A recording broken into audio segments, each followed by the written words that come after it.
Welcome to this holiday video. You haven't heard me before. I'm Lyle's wife. Hi! So as you watch this video, I want you all to know that he really is that methodical, that much of a perfectionist about every single thing. Pie crust isn't any different than all of the electrical work. So here it is. Hey everyone, let's make some pie crust. Special holiday edition of Psionic Audio. My grandfather, on my mom's side, always made mincemeat pie every Christmas.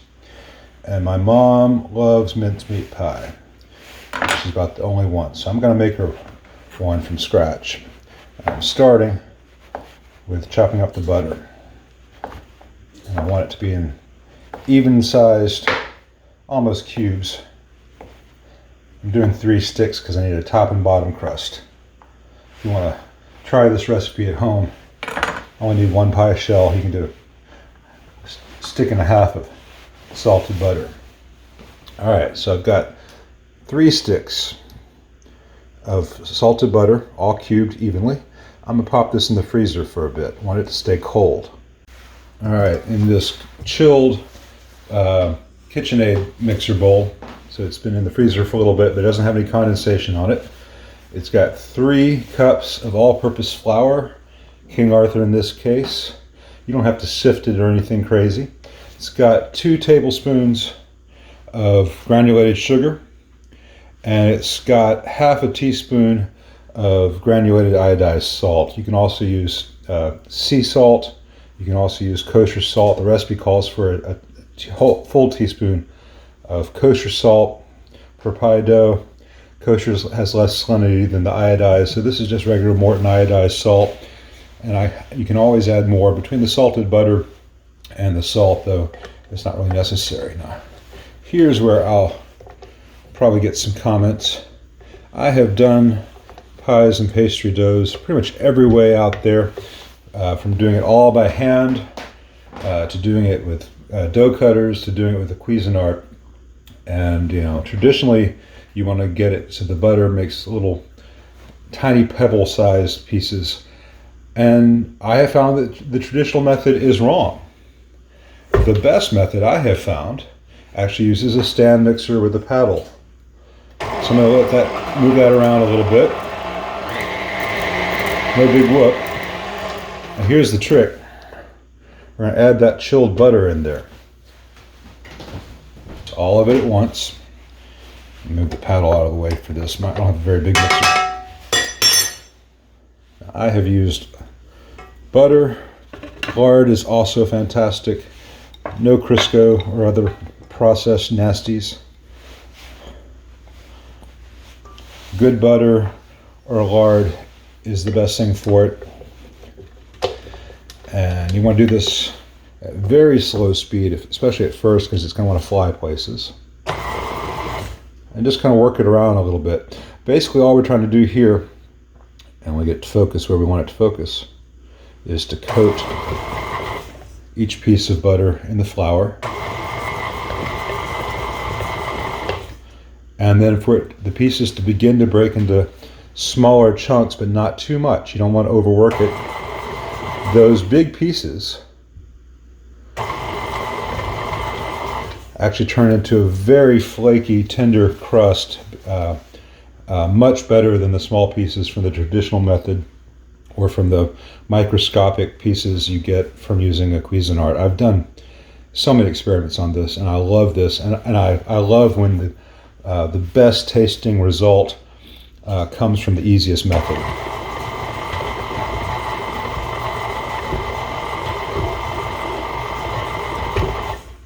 All right, now I've got some water here with some ice in it to get it really cold. I've got a little over half a cup. You get the ice out of it. Don't want ice in there. And I expect to use about half a cup for this, and I can always add a little bit more if I need to. So I'm going to add very slowly.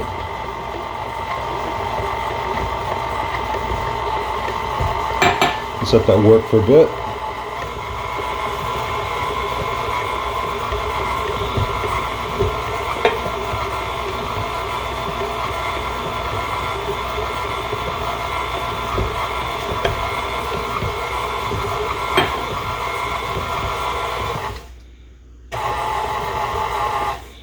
back to add a little more water. You can always add more, you can't take it away.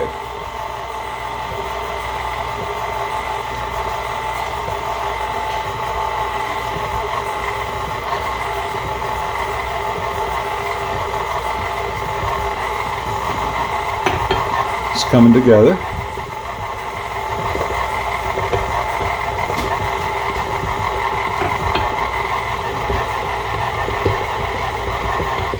Right now there's still some floury streaks on the side, but it is almost there.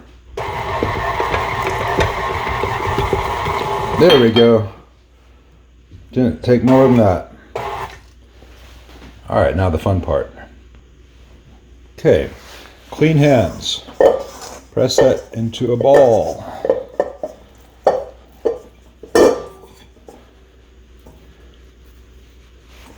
Not too hard, doesn't have to be perfect. It's sticking to itself really well. But I want it to be pretty much an even ball for this. I'll take the cutting board.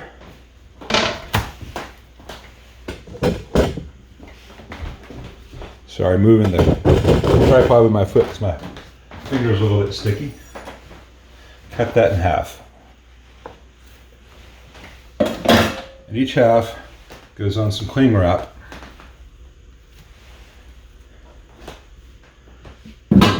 Wash my hands real quick. I think, given the stickiness of the dough, that I might have gone just a little bit heavy on the ice water. That's okay. When I roll it out, though, it'll need time to add a little more flour in it. So wrap it up in cling wrap, compress it into a ball, and then smush down into kind of a disc shape.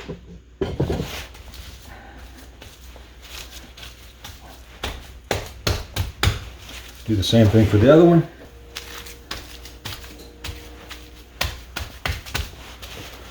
Pop these both in the fridge for at least 30 minutes. All right, my mom made this mincemeat last week with apples and raisins and suet and vinegar and molasses. And it's been aging in her fridge, and I've just heated it up so that it's warm but not hot. And before it goes into the pie, I give it a little jot of dark rum and a splash of triple sec. This is not an endorsement. I don't think this video features alcohol consumption per se. It will bake out under the heat, but I want it to have that depth of flavor that rum gives and that freshness that triple sec gives. So. That's good. It needs a little more rum. A little bit more.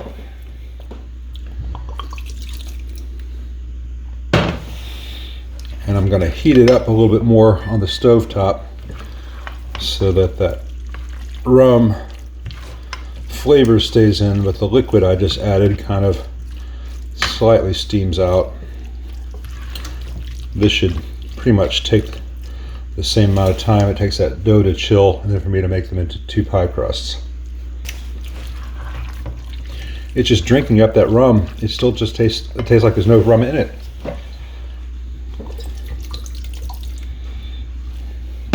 I don't measure when cooking with rum and stuff. That's just you know when it's right.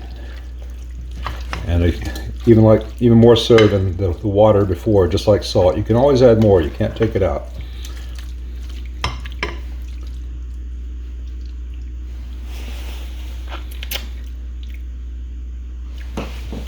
All right, I'm gonna let this simmer for a bit, and those rum flavors should get stronger, and I might have to balance it with a little more triple sec. So now I'll let this simmer a bit. I need to come up to a simmer, and the pie crust chills, and then we'll get on to the fun stuff.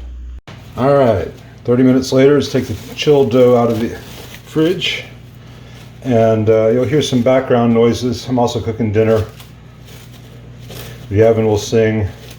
You'll hear things start to sizzle. From time to time I might be drawn away from it. I've got these nice granite countertops.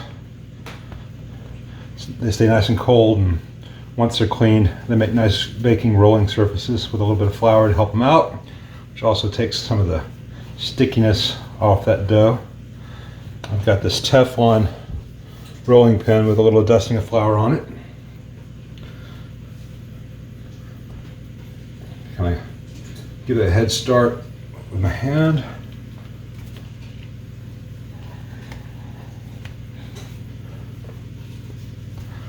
You can kind of see pieces of butter in there.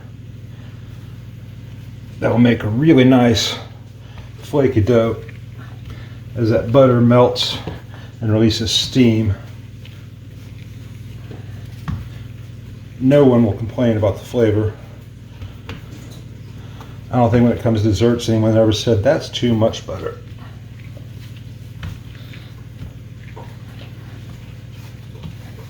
I want to roll it out pretty evenly.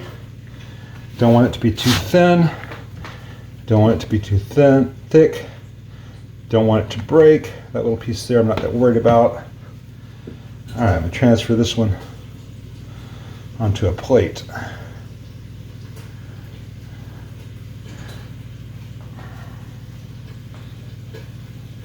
Lost tiny pieces to the flour gods. That's okay. Lay this out on a plate. And this one goes back in the fridge to chill a second time. A little fresh flour on here. Make sure the good dusting on the rolling pin, even with the silicone rolling pin. A little bit of flour helps.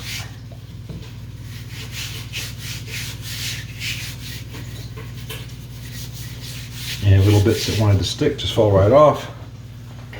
Do the second one. If you are watching this far, the key word for today is pear tort. Stick it in the comments so I know you're watching. Don't worry, I'm not going to turn it into a cooking channel. All the content will return after Christmas.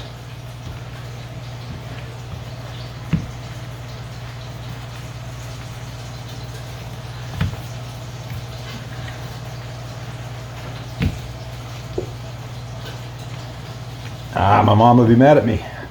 Got that little bit of a gap there. Let's see if that's going to be okay. Yeah, it's going to be okay. All right, transfer this to the pie pan. And the world has got many pie pans which are prettier than this. But I find this one heats really well and really evenly. And I get very good results with it. Alright, so let me help it out. Help it to learn that it needs to be in this shape.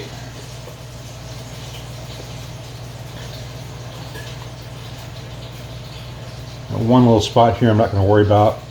When I put the top crust on, it'll mend itself.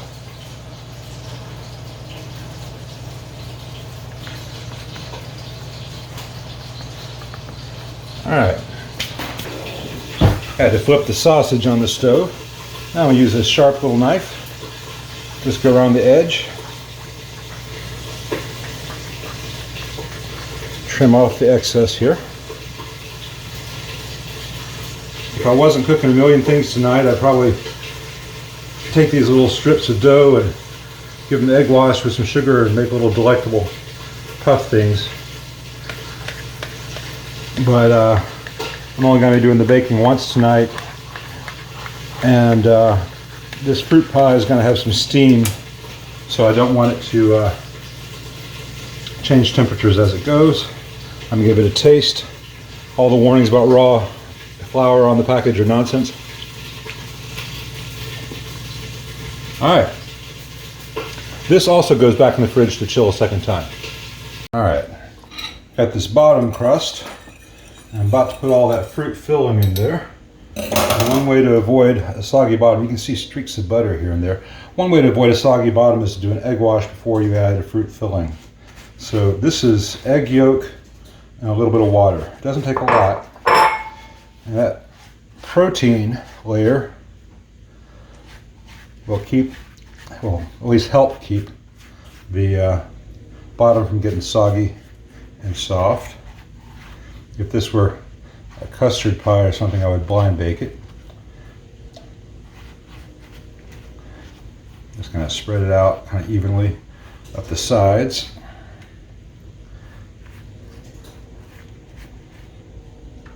Did a very thin wash. Doesn't take a lot. Just trying to get that protein in there. And I've tried a bunch of different washes, and egg yolk and water seems to be the best, with egg yolk and cream or half and half being second best, and more trouble. Alright, so I've got the pie shell. Let's take this warm but not hot mincemeat, spoon it in. It's got a really nice smell from that rum. And by having the filling already warm, the whole thing will bake faster.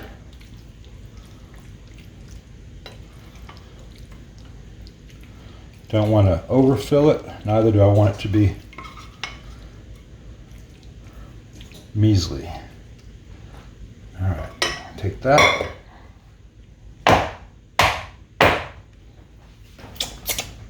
Helps it set down. Let me get that other pie crust out of the fridge. Get my rolling pin and transfer it. There's always the trick with chilling a pie crust like this. See, when it chills, it also wants to dry. When it dries, it can break. So you don't want to chill it the second time too long. Too long. Let's see how this lays out. Good. All right, I'll clean that up in a minute. Always clean as you go. Trim off some of the big excess. Leaving enough that I should be able to tuck it pretty well.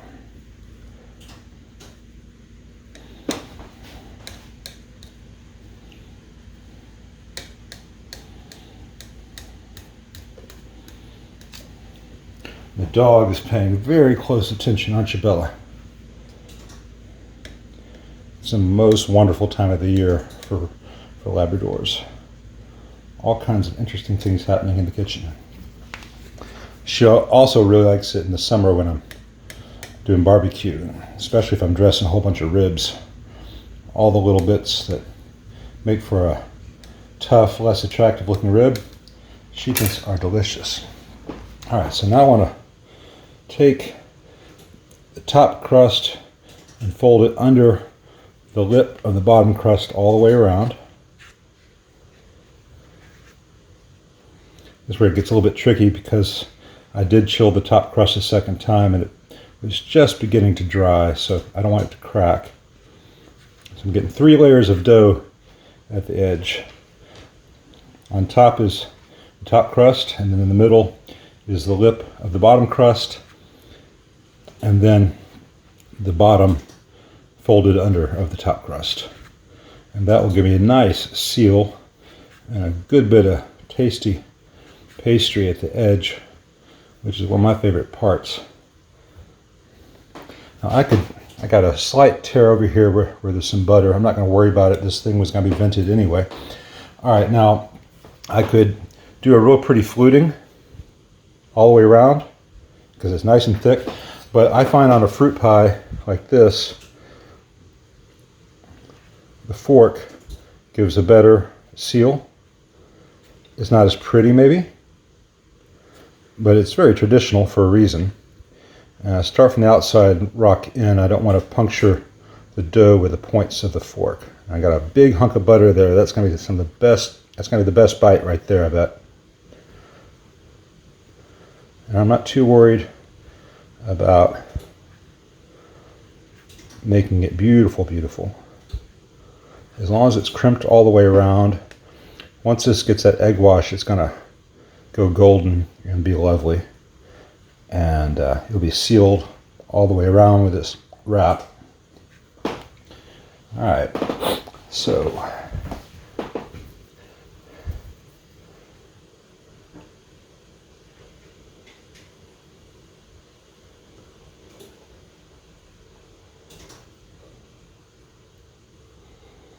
my grandfather used to do, but here his years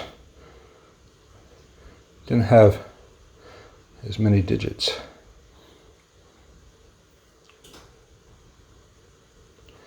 All right, so there's that. Now I'm gonna do some bigger ones for venting.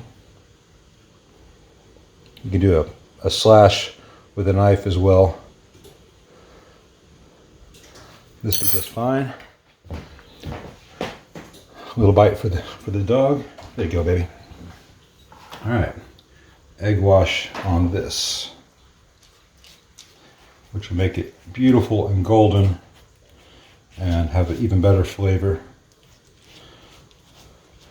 due to the Maillard effect. All cooking is science. Speaking of the Maillard effect, I have an oven that tends to run cold, so I'll be doing this at about 375 instead of 350, so that I know that I'm gonna get over the threshold for browning. Don't want any excess egg wash. I don't want a big liquid pool like that, so I can always pour some of it off. Better to need and not to have and not need than to need and not have. What's the way to have and not need? To need and not have. That's the way I want. I messed up my aphorism. Sorry, guys. As long as I don't mess up this pie. I guess my 2021 kind of got smeared. My grandfather never did the egg wash.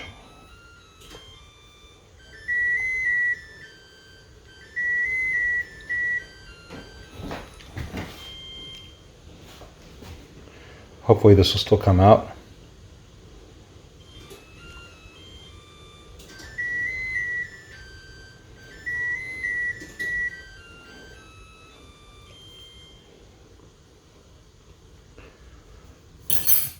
Okay, I got about 10 more minutes on the roast broccoli, then it'll go in the oven. The egg wash closed up some of my pokey steam vents. This would be a prettier pie, I think, if I had just done some big slits with a knife. But my mom wanted the 2021 like my grandfather always used to do the year, so be it. So during the 10 minutes, while I was waiting for the broccoli to finish and the oven to get to the right temp, this was back in the fridge. Back in the oven it goes, into the oven it goes now. 45 minutes later, it is out of the oven. It is golden, it is lovely. The 2021 is just barely visible. My grandfather never did the egg washes, which means you get a much drier, less fluffy top. And the year was more visible. Definitely would have been prettier if I slashed it rather than doing the puncture steam vents, but it will taste right and it should make Mom very happy. So I will stop here. And I also get to eat it. Yes!